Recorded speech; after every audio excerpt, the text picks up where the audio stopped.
Well, now we'll go through the process now of importing some existing 3D models. So you can save a lot of time in Blender by using models that other people have made, and there's a lot that's out there that are free to use. So this rock is from an old Windows program or app called 3D Paint, and I've still got it on my device. I don't think it's on student devices.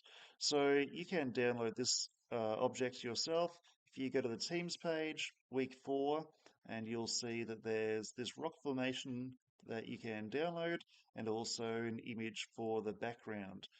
Download them both and put them into a file or a folder space where you can access them. So once you're ready to import them, you can go to File, Import, and the type of file type that the rocks are this GLB. So if you click on that, and then if you've got it in your downloads, you can just click on that and go import. And there we are. So it's imported one into the scene there. So sometimes they come with what's called a root as well, and we'll see what that is shortly. So the first thing you can do is just position it where you'd like it. I'm putting my rocks sort of around the river. So just fiddle around with the, the move tools, the rotation, the scale, until you get into a good position. It can be half in the water and half out of the water. Okay. And once you've got one in there, what you can do is hit Shift D to duplicate it and move it somewhere else. So sometimes it's easy to do this in the bird's eye view. So if I go Shift D and then move this one across the other side of the river. You'll have to reposition it because the land is a little bit differently shaped. And if you rotate each one a little bit differently, it won't be obvious that we're just reusing the same rocks again and again. So you can do that as many times as you like. Oops. Okay, and just get, a little bit of a scattering. You can put one in the middle of the river or a few in the middle, wherever you like. So scatter a few of those around. So you don't always need to use the particle system, especially if you're just moving a couple of items around. Okay, so the other thing we can do is now add a background. So I've got a background already. So you'll see the background when I go to the rendered view. So it's this cloud image. And I'll go through that process of how we can do that.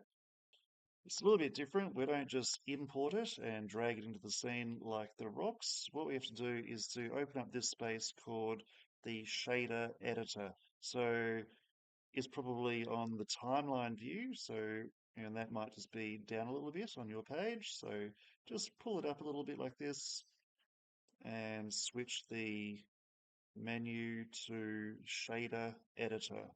So here we've got an option um, for object or world, and we're going to choose world. And we need to add in some things called nodes. So here we're going to go add texture, environment texture, and we can just join these two yellow dots together and then click on open and find where you downloaded the background image. So Sea of Clouds it's called. Click on that, say open image, and it appears in the background. If you see now, you'll only see it if you're in what's called rendered view. Okay, so this background image will provide a little bit of extra illumination, light for the scene, and it kind of creates a bit of a natural sort of light as well. But what we need to do with this one, because it's got like this sort of watery sort of effect until the horizon, we can actually tilt the image downwards so that we can only see the clouds and that watery part of it is just hidden below the horizon. And we can do that just by adding a couple more nodes. You can leave it like that if you don't mind, but if you want to be aim for perfection, do the following steps. So once again, we'll go add. We need to add something called the texture coordinate. So we're going to just click on that over there and add another one. Go to utilities, vector, and mapping. And we're going to add this one in here.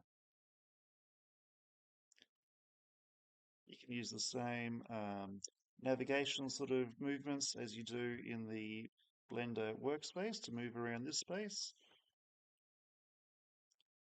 So I'm going to join uh, generated to vector and vector to vector down here. So now this allows us to be able to control where that background image is. So we're going to use these rotation values here.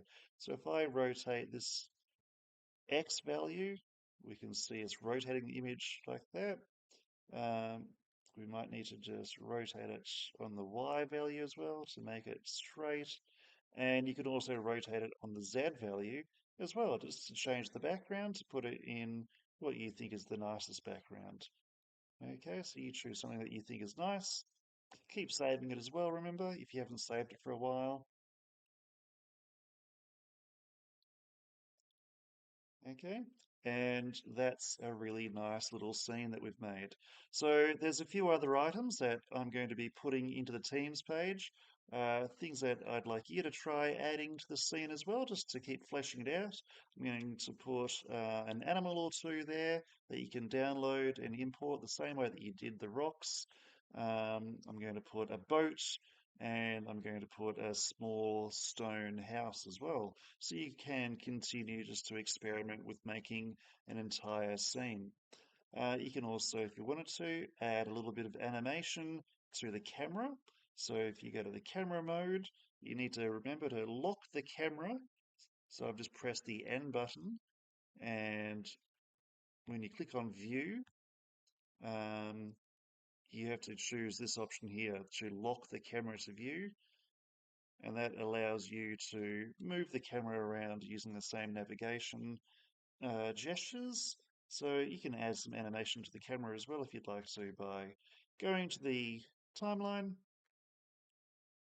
make sure that camera is chosen up in this menu up here, and position the camera where you'd like to start the camera animation, maybe back here somewhere. I'm going to press I to add a keyframe and then move the player head across, and you might zoom in and drop the camera down a little bit towards the river